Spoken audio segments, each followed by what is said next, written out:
चलिए, हमारे एरेज का जो नेक्स्ट टॉपिक है that is array of strings. Actually array of strings से पहले एरे ऑफ कैरेक्टर्स के बारे में भी जानना बहुत जरूरी है।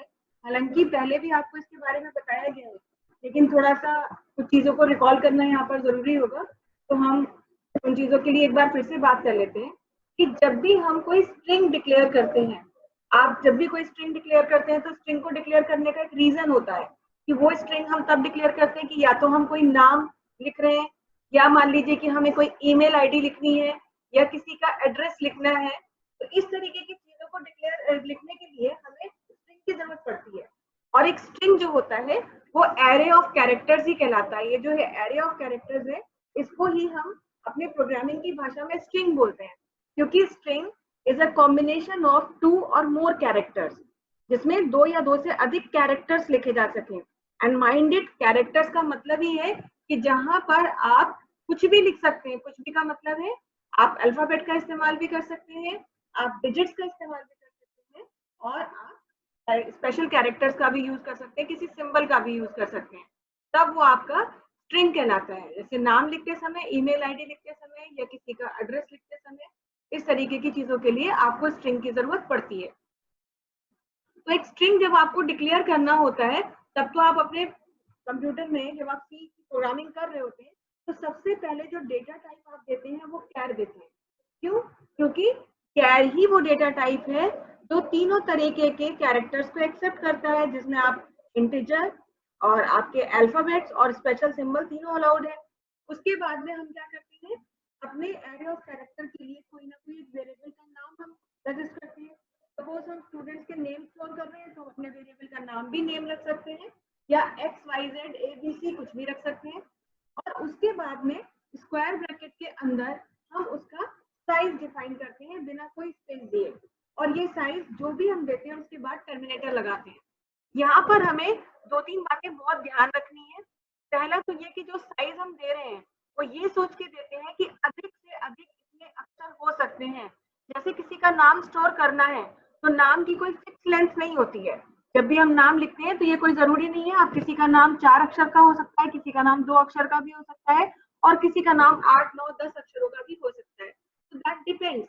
तो जब भी हम ऐसे कोई नेम्स वगैरह स्टोर कर रहे हैं और एक स्टैंडर्ड वैल्यू हमारे सामने नहीं है, तो हम अनुमान से, अंदाजे से ज्यादा वैल्यू ले लेते हैं कि भाई ज्यादा से ज्यादा कितना लंबा नाम होगा।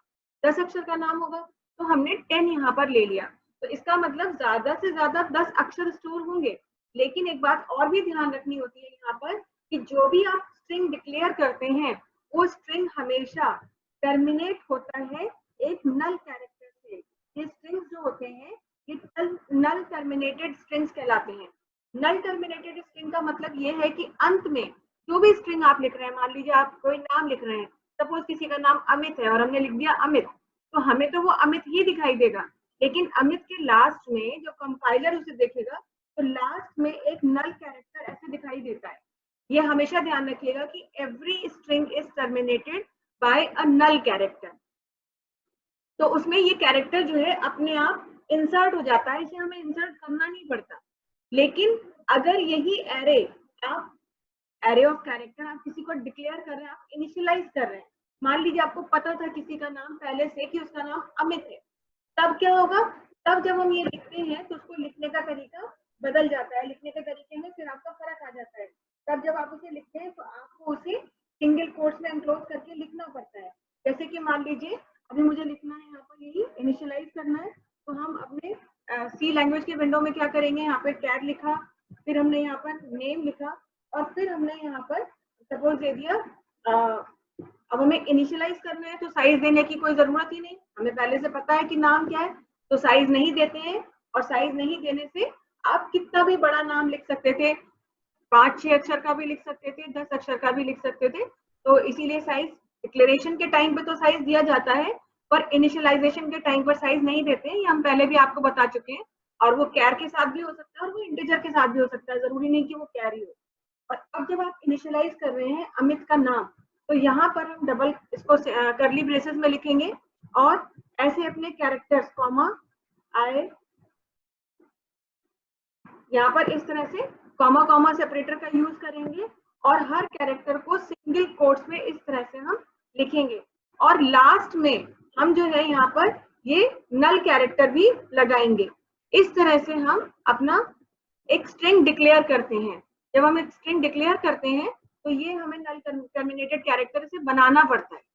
अब जाहिर सी बात है कि जब भी ऐसा करना होगा तो हमारा समय भी लगेगा और समय लगने के साथ साथ सबसे बड़ा स्कोप है गलतियों का, कि गलती भी हो सकती है। हो सकता है सबको काम करते समय ये याद ना रहे कि लास्ट में हमारा एक नल टर्मिनेटेड स्ट्रिंग भी है, तो उस समय पे अगर आप नल कैरेक्टर नहीं लगाते हैं तो आपको प्रॉपर आउटपुट नहीं मिलेगा, जंक कैरेक्टर उसमें आ जाएंगे और आप सही से डिस्प्ले नहीं कर पाएंगे अपने आउटपुट।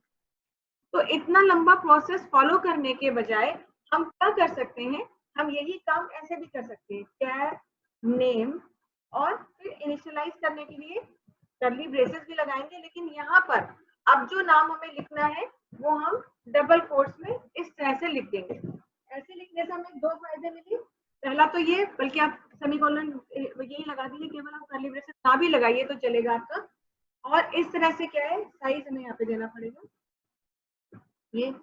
तो अब क्या फायदा हुआ कि तो बहुत ज्यादा रूल्स आपको फॉलो नहीं करने पड़े, तो आपको डाउट्स नहीं रहेंगे कि हमने काम गलत तो नहीं किया, कहीं कुछ गड़बड़ तो नहीं हो गई।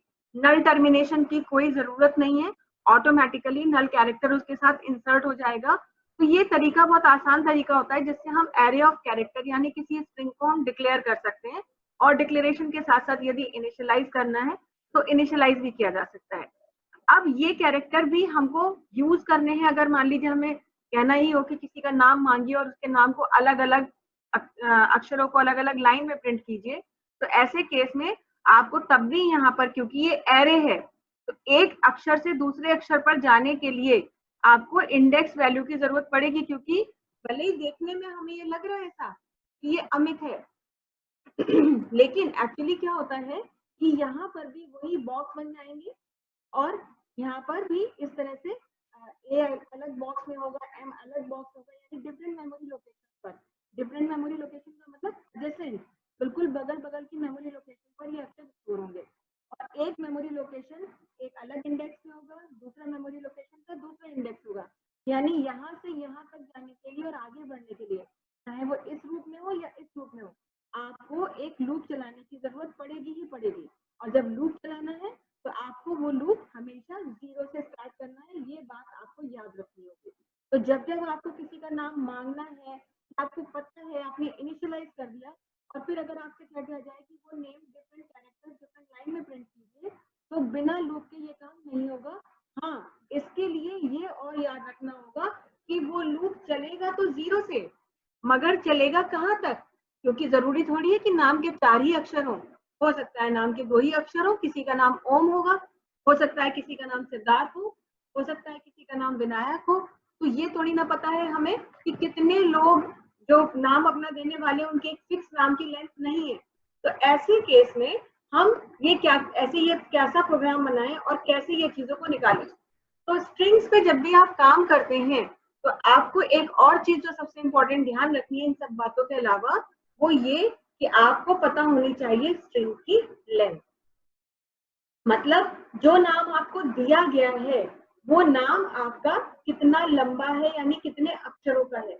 जब तक वो नहीं मालूम है तब तक आप शुरुआत तो कर देंगे कि भाई 0 इंडेक्स वैल्यू से, चलो पहला कैरेक्टर तो 0 इंडेक्स वैल्यू पे होगा ही होगा, लेकिन वो जाए कहाँ तक। अब आप में से बहुत से लोग ऐसा भी सोच सकते हैं कि अगर हमने नेम का साइज दिया है सपोज 10, तो हम 0 से लेकर के 9 तक लूप चला सकते हैं। बिल्कुल चला सकते हैं, उसमें कोई डाउट नहीं है। लेकिन अगर नाम किसी का 10 लेटर्स का नहीं है, सपोज 5 ही लेटर्स का है, तो जंक कैरेक्टर्स के प्रिंट होने के भी चांसेस हैं और जबरदस्ती आप अपने लूप को एक्सटेंड कर रहे हैं। तो ये एक अनप्रोफेशनल अप्रोच होती है। एक ही स्ट्रिंग में काम कर रहे हैं तब तो ठीक है, लेकिन एक से ज्यादा स्ट्रिंग में जब कभी आप काम करेंगे तब आपको ये प्रोग्राम एरर भी रिटर्न करेगा। एरर इन द सेंस कि आपको डिजायर्ड आउटपुट नहीं मिलेगा। तो स्ट्रिंग पे काम करते हुए समय हमें स्ट्रिंग की लेंथ को निकालना आना चाहिए, और स्ट्रिंग की लेंथ को निकालने के लिए हमारे पास एक फंक्शन है। फंक्शन हमें हमारी लाइब्रेरी में पढ़ा हुआ है, हमें कुछ नहीं करना होता। उस फंक्शन का नाम होता है strlen। ये फंक्शन हम पहले भी आपको बता चुके हैं, और इसमें ब्रैकेट के अंदर हम उस स्ट्रिंग का नाम डाल देते हैं जिस नाम से हमने अपना वेरिएबल डिक्लेयर किया है, और ब्रैकेट क्लोज करने के बाद सेमीकोलन लगा देते हैं।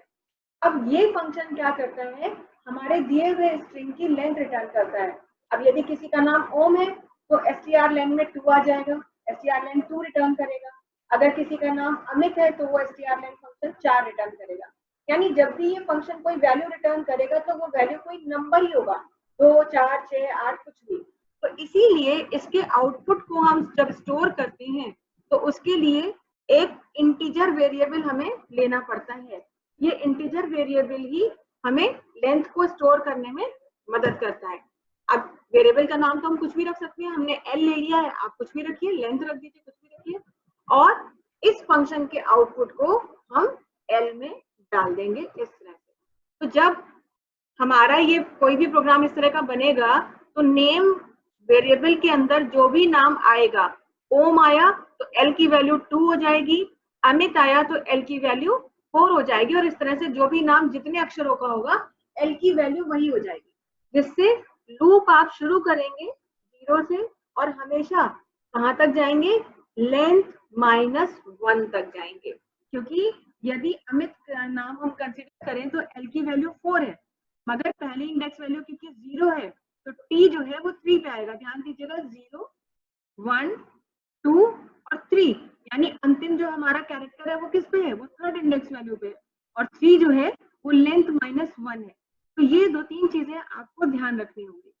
और ये अभी तक आपने जो कुछ भी किया ये एरे ऑफ कैरेक्टर यानी स्ट्रिंग की बात हो रही है। मैं आपको ये प्रोग्राम एक बार कंप्यूटर पे सी की विंडो में बना के भी दिखा रही हूँ, ताकि जिन्होंने ये स्ट्रिंग वाला पार्ट नहीं समझा था या वो उसमें नहीं थे उस चीज को देख लें। एक नया प्रोग्राम हम यहाँ पर बना रहे हैं।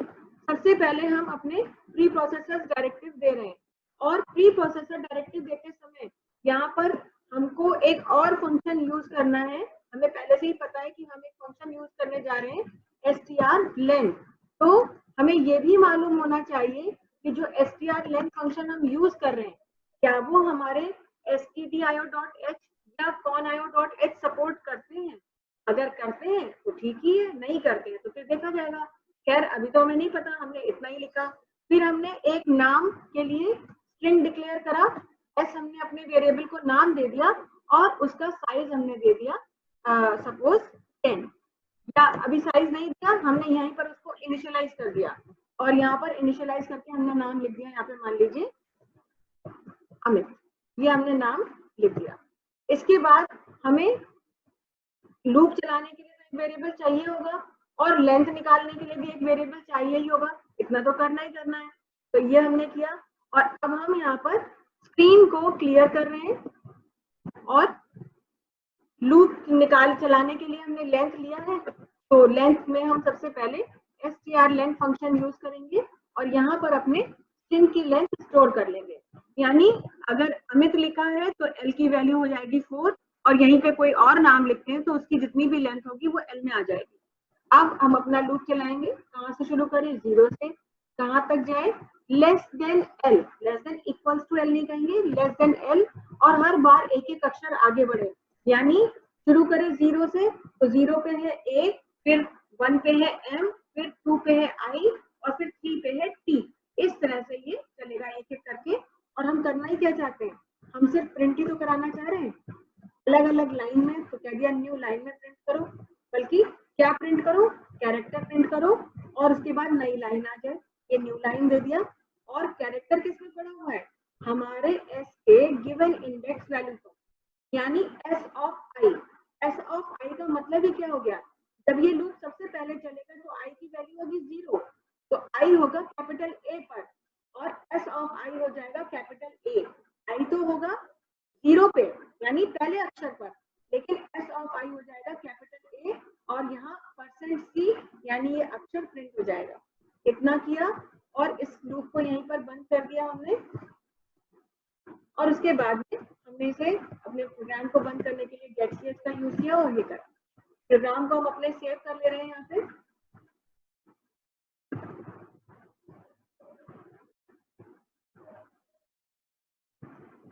कुछ भी हमने नाम दे दिया और सेव कर लिया। अब हम अपने प्रोग्राम को रन कराएंगे। तो रन कराने के बाद ये देखिए अमित का जो नाम था वो अलग अलग अक्षर अलग अलग लाइन में आ गए। तो देखिए हमारा जो stdio.h फाइल होती है वो इतनी पावरफुल होती है, हालांकि हमने यहाँ फंक्शन यूज किया था strlen। तो इस strlen फंक्शन का जो देखा जाए तो strlen फंक्शन जो है वो हमारे हिसाब से इन दोनों में से किसी में नहीं होती है। हमने आपको पहले भी बताया कि इनमें तो होती नहीं है, इसके लिए हमें एक और फाइल चाहिए होती है। लेकिन अगर आप नहीं भी डाल रहे हैं तो stdio.h में भी ये फंक्शन पड़ा होता है, but don't take it as an advantage, क्योंकि सी कई तरीके से डाउनलोड की जाती है, कई सारे इसके जो है कंपाइलर्स होते हैं, तो कई बार ये सपोर्ट करता है, कई बार नहीं भी सपोर्ट करता है। तो इसके लिए एक फाइल हमारी अलग से बनी हुई है, एक और हेडर फाइल हमें पूरी की पूरी सी की लाइब्रेरी में मिल रही है, जो कि स्ट्रिंग से रिलेटेड फंक्शंस को हैंडल करने में हमें हेल्प करती है, और उस फाइल का नाम है string.h। तो स्ट्रिंग से संबंधित कोई भी फंक्शन यदि हम अपने प्रोग्राम में यूज कर रहे हैं, हमें ऐसा अनुमान है या काम करते करते जरूरत पड़ी, तो हम क्या करेंगे, अपनी उस फाइल का नाम हम यहाँ पर लिख लेंगे in order to avoid any kind of confusion और एरर। और सबसे बड़ी बात, यदि आप ये लाइन नहीं लिखते हैं और प्रोग्राम इस तरह का एग्जाम में आता है, तो एग्जामिनर जरूर पॉइंट आउट करेगा कि आपने string.h नहीं लिखा, how come you will be able to use this function. तो इसलिए भी इस चीज को ध्यान में रखते हुए भी आपको string.h फाइल का यूज करना है। ये string.h फाइल जो है एक ऐसी हेडर फाइल है जिसमें स्ट्रिंग से संबंधित सभी फंक्शन जो सी की लाइब्रेरी में पहले से सेव्ड है वो यहाँ पड़े हुए हैं। आप जो भी फंक्शन स्ट्रिंग से रिलेटेड यूज करेंगे आपको उसके लिए string.h यूज करना होगा। और हमने अपने एक बार F2 किया, हमने प्रोग्राम को सेव किया दोबारा से, और फिर से हम प्रोग्राम को रन करा रहे हैं, और इस तरह से इंडिविजुअली आपका नाम जो भी यूजर ने दिया वो प्रिंट हो गया। अब यहाँ देखिए 4 अक्षर का नाम था तो वो 4 अक्षर प्रिंट हो गए। अब यहाँ पर हम केवल 2 ही अक्षर का नाम डाल दे रहे हैं और सेव करके वापस से प्रोग्राम को रन करा रहे हैं, तो 2 ही अक्षर प्रिंट हो गए। तो ये साइज नहीं देने की वजह से हो रहा है। अब साइज दे देते तो जंक कैरेक्टर्स आ सकते थे, इसलिए जब भी आप स्ट्रिंग को इनिशियलाइज करते हैं तो इनिशियलाइज करते समय आपको उसका साइज नहीं देना होता है और आप इस तरह से इनिशियलाइज करते हैं। लेकिन अब आती है बात एरे ऑफ स्ट्रिंग्स की। एरे ऑफ स्ट्रिंग यानी कि जहां पर आप एक नहीं, 2 नहीं, मतलब एक से ज्यादा नाम स्टोर कर रहे हैं। एक नाम स्टोर करने का तब तो हो गया, और अगर आपको एक ज्यादा नाम स्टोर करने हैं तब आप ये काम कैसे करेंगे? तब अगर आपको ये काम करना है तो आपको फिर अपना जो एरे बनाना है, अपना जो एरे ऑफ स्ट्रिंग बनाना है, वो आपको यहाँ पर डबल डिम एरे की तरह बनाना पड़ेगा, क्योंकि जब तक डबल डिम एरे नहीं होंगे तब तक आप एरे ऑफ स्ट्रिंग नहीं यूज कर सकते।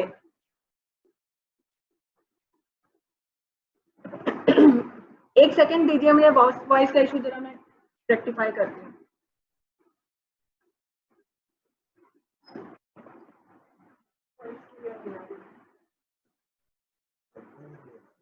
दो तीन लोगों का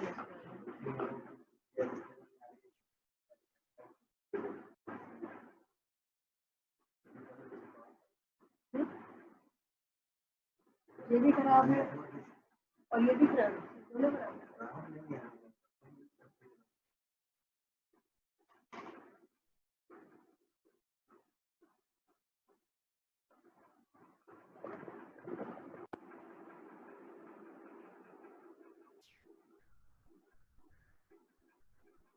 अभी आवाज आ रही है? बताइए, अभी सबको क्लियर आ रही है? सब मैसेज में डाल दीजिए जिन जिनको प्रॉब्लम हो रही है। अभी आवाज आ रही है?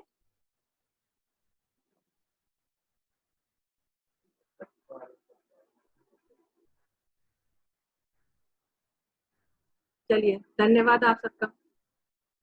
एक्चुअली ये जो वॉइस का इशू होता है, ये जो नेट के सिग्नल्स आपके फ्लक्चुएट होते हैं उसकी वजह से ही प्रॉब्लम आ जाती है। अदरवाइज मेरे एंड से कोई प्रॉब्लम नहीं है क्योंकि स्टेबल कनेक्शन है, बट फिर भी ठीक है, आपने बता दिया तो मैं अभी चीज को मैंने कुछ नहीं किया है, आप ही लोगों का अपना नेट सही हुआ है, तो इसलिए जो है चलिए कंटिन्यू करते हैं अपने टॉपिक को। तो जब भी आपको एरे ऑफ स्ट्रिंग्स यानी आपको एक से ज्यादा नाम लिखने हैं, तब आपको डबल डिम एरे की जरूरत पड़ेगी, क्योंकि डबल डिम एरे में ही आप एक से ज्यादा नाम लिख सकते हैं। तब जब आप काम करते हैं तो ये कहलाता है आपका एरे ऑफ स्ट्रिंग। एक सिंपल एरे डिक्लेयर कर रहे थे array of character single string के लिए, मगर मल्टीपल स्ट्रिंग्स स्टोर करने हैं तो अब जो है हमें डबल डिम एरे की जरूरत पड़ेगी। डबल डिम एरे के लिए भी वही करना है, हमें सबसे पहले अपना नाम देना है, जो भी हम वेरिएबल को नाम देना चाहते हैं, जो भी नाम हम देना चाहते हैं अपने वेरिएबल के लिए वो नाम हमने यहाँ रख लिया। और अब हम यहाँ पर जो है 2 डायमेंशंस देंगे। 2 डायमेंशंस में अब पहली डायमेंशन किस चीज की होगी? अब सपोज आपसे कह दिया जाए कि 5 लोगों के नाम आपको स्टोर करने हैं, तो 5 लोगों के नाम है तो पहली डायमेंशन होगी 5, that will be total number of students, और we can say that will be maximum number of strings.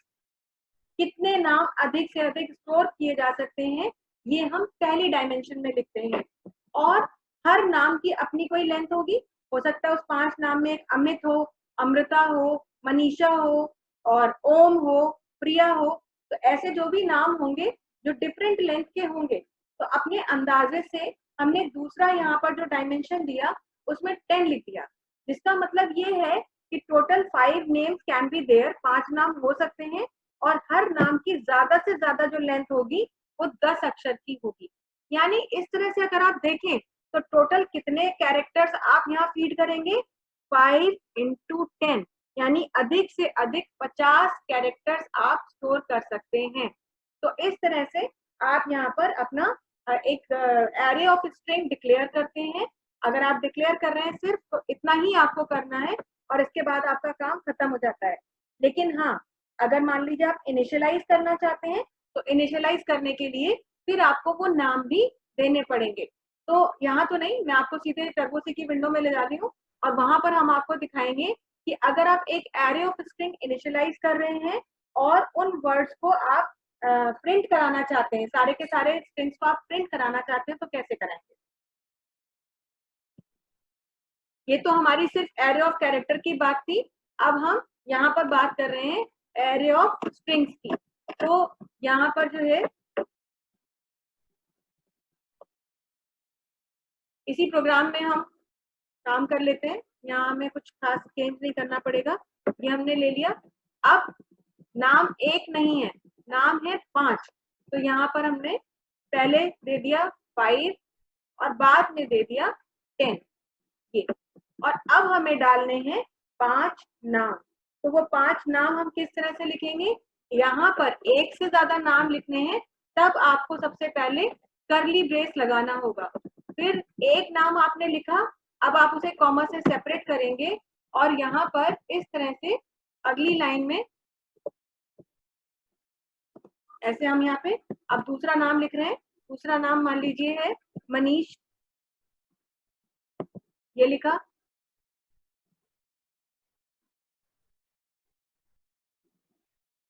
Comma separator लगाया, फिर यहाँ पर तीसरा नाम लिख लिया ललित, इस तरह से, फिर कॉमा सेपरेटर लगाया, फिर चौथा नाम लिखा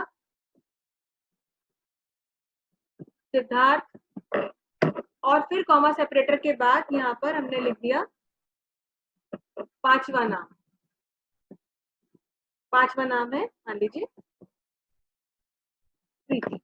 इस तरह से ये जितने भी नाम हमें लिखने थे सारे नाम हमने लिखे और लिखने के बाद हम फाइनली सेमीकोलन से पहले अपना कर्ली ब्रेस क्लोज करेंगे। ये हमने इनिशियलाइज कर दिया अपना क्या नाम है पूरा का पूरा स्ट्रिंग, एरे ऑफ स्ट्रिंग हमने इनिशियलाइज किया और अब सिर्फ हम इसे प्रिंट कराना चाहते हैं। तो प्रिंट कराने के लिए आपको क्या करना पड़ेगा? कुछ भी खास काम नहीं करना, सिर्फ आप एक लूप चलाएंगे। यहाँ पर आपको स्ट्रिंग की लेंथ की कोई जरूरत नहीं है यहाँ पर,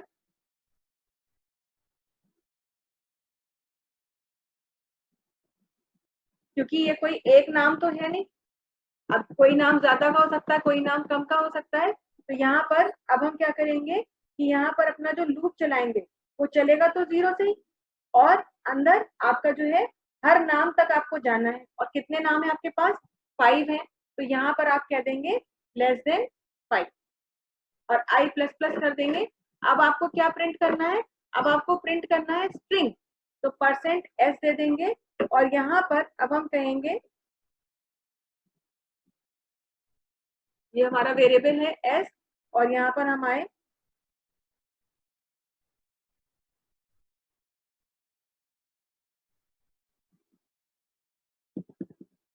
ऑफ i।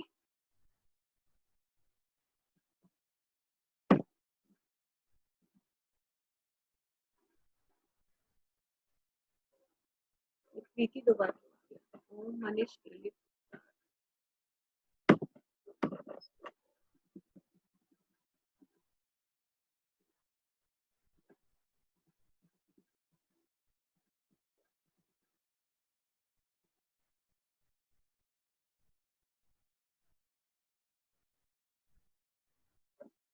दोबारा सेव करके रन करा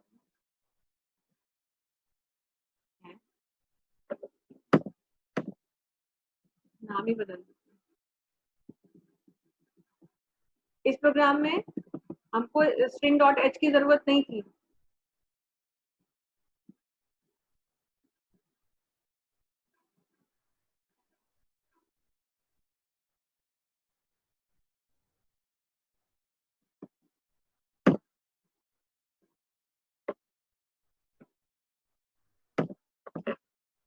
एक दो तीन चार पाँच छः सात 10 अक्षर है।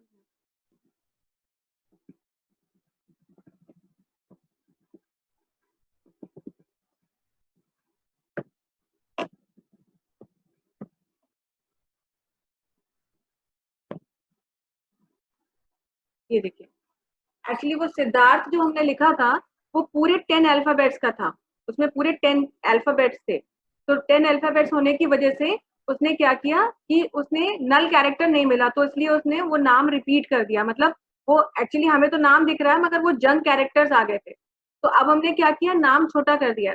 इसका मतलब ये नहीं कि हम किसी का नाम सिद्धार्थ रख ही नहीं सकते, ऐसा नहीं है। अगर ऐसा करना है तो बस क्या करना होगा कि 10 से ज्यादा यहाँ पर लेंथ डालनी होगी। ये जो 10 लिखा है इसको यहाँ पर 12 या 15 कर दीजिए, तो आपकी प्रॉब्लम सॉर्ट आउट हो जाएगी। तो या तो हमने नाम ही छोटा कर दिया क्योंकि हमारा कोई इशू नहीं था, ऐसे लोग नहीं कि कंपनी में काम कर रहे हैं इनके नाम नहीं बदले जा सकते। तो फिलहाल ये तो एक एग्जाम्पल हम कंसिडर कर रहे हैं, तो इसलिए हमने नाम कुछ भी ले लिया। लेकिन अगर नाम आपको वही रखना है तो आप जो इसकी लेंथ है वो कम से कम एक अक्षर ज्यादा दें। तो आपको अनुमान, अब सिद्धार्थ पूरा 10 लेटर्स का था इसलिए हमने उसको यहाँ पर हटा दिया। आपको अगर सिद्धार्थ ही लिखना है तो आप 10 की बजाय से 12 कर दीजिएगा और आप प्रॉब्लम अपनी सॉर्ट आउट कर लेंगे। तो इस तरह से बहुत सारे नाम अगर आपको स्टोर करने हैं तो ध्यान रखिए आपको डबल डिम एरे की जरूरत पड़ेगी ही पड़ेगी। जब तक आप डबल डिम एरे नहीं बनाएंगे तब तक आपका ये काम नहीं होगा। आई होप आपको ये प्रोग्राम क्लियर हो गया होगा कि अगर हमें strings, array of string store करने हैं तो ये चीज कैसे करनी है। अब इसी चीज के लिए एक एग्जाम्पल हम आपको दे रहे हैं कि सपोज आपके पास ऑलरेडी एक एरे ऑफ स्ट्रिंग है।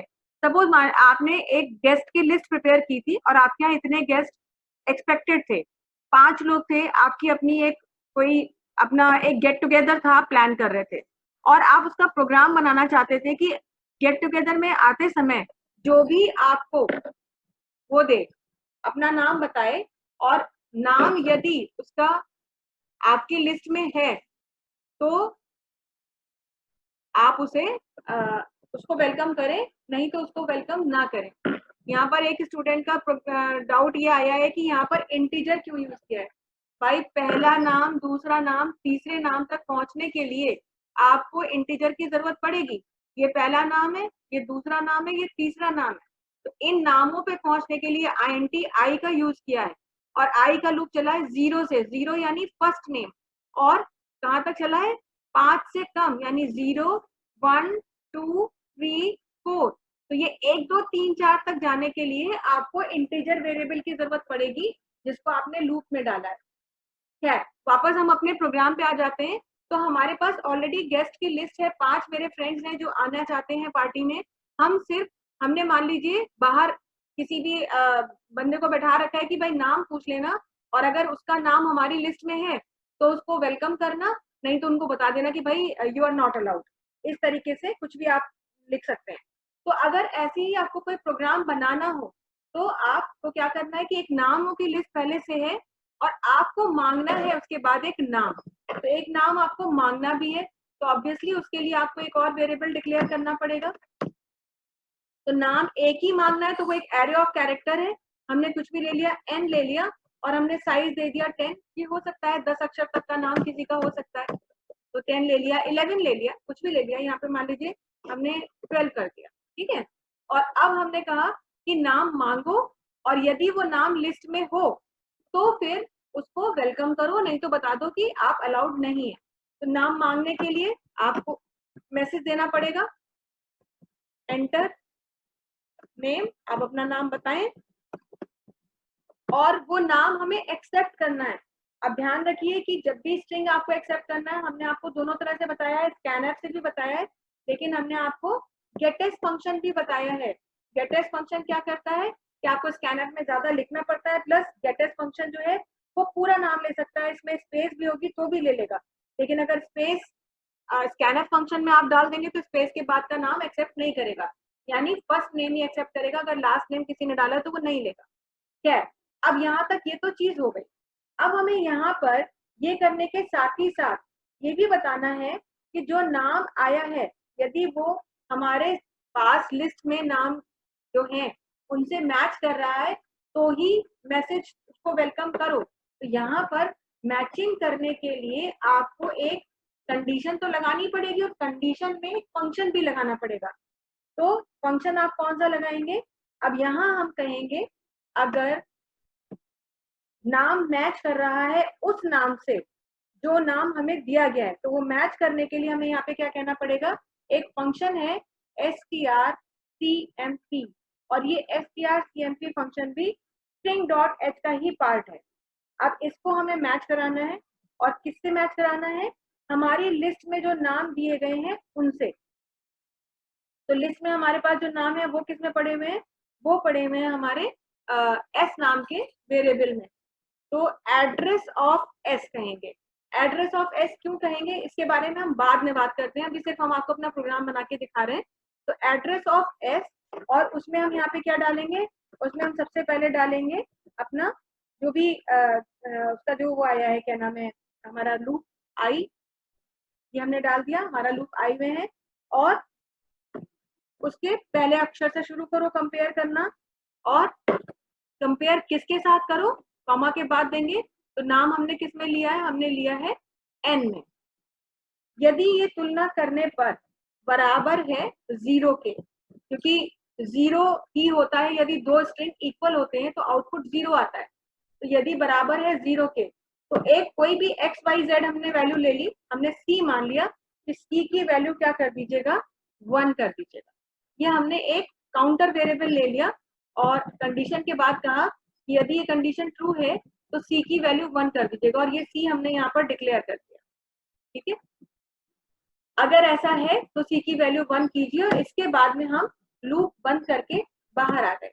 और अब हम कहेंगे कि यदि c की वैल्यू बराबर है 1 के तो वो कब बराबर हुई होगी, वो तभी बराबर हुई होगी जबकि नाम मिला होगा, और नहीं तो नहीं हुई होगी।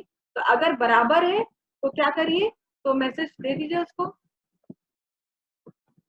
वेलकम %s हमने लिख दिया, %s मतलब उसका नाम प्रिंट हो जाए।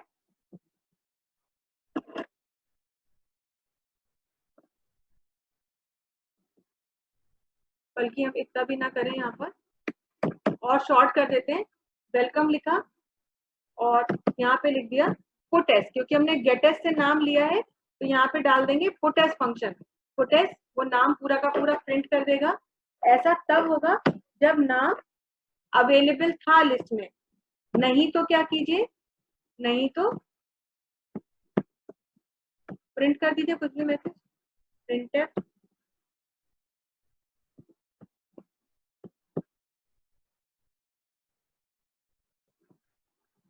सॉरी यू आर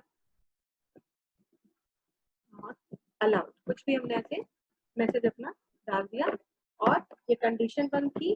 फिर अपना प्रोग्राम क्लोज कर रहे हैं गेट स्लेट लगा करके, और क्लोज किया, सेव किया और हमने रन कराया।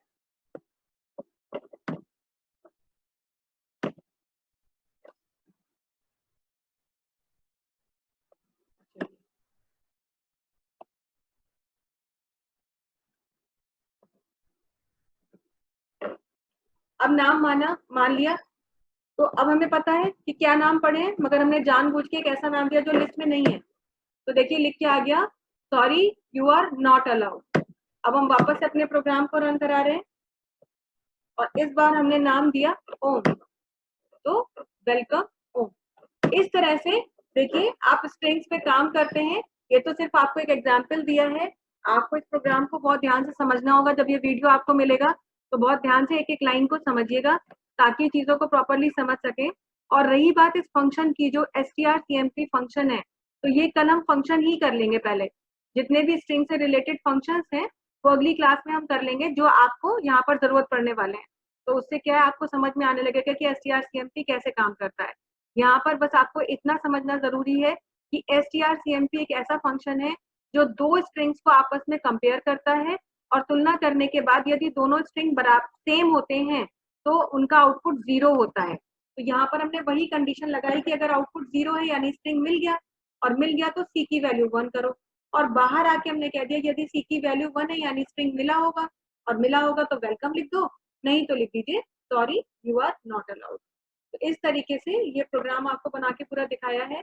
आप ध्यान से इन चीजों को देख लीजिएगा और कोई डाउट होगा तो बताइएगा। ध्यान रखिए एक स्ट्रिंग में एक से अगले अक्षर तक पहुंचने के लिए आपको इंटीजर वेरिएबल की जरूरत पड़ेगी ही पड़ेगी। अगर आप स्ट्रिंग इंटीजर वेरिएबल नहीं लेते हैं तो आप एक से ज्यादा आगे तक नहीं जाएंगे। चलिए आज के लिए इतना ही रखते हैं, बाकी आप बताइएगा आगे अपना जो भी डाउट होगा। ध्यान से समझिएगा इस चीज को, और कोई डाउट है तो बताइएगा। That's all for the day.